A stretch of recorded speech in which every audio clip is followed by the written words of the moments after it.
சந்நிதியில் கட்டும் கட்டி சபரிமலை காடு தேடி கட்டுமுடி 2 கட்டி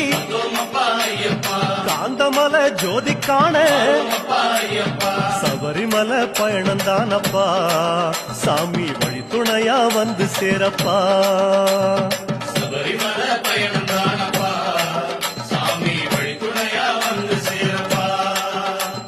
குருசாமி கால தொட்டு கூடி ஒரு சரணம் விட்டு புலியேறும் பொன நினைச்சு புல்லரிக்க சரணம் விட்டு